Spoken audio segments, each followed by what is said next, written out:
Что поддерживает микрофлору кишечника. Доктистатин при приеме антибиотиков.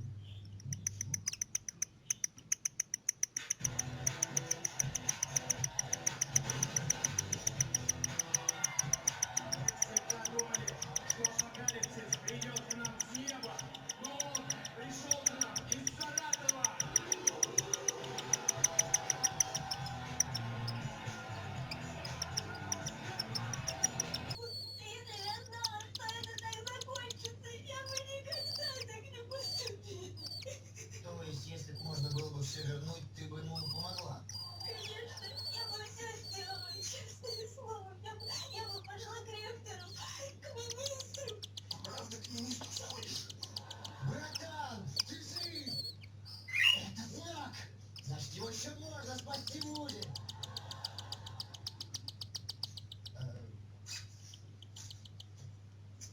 Вообще больные.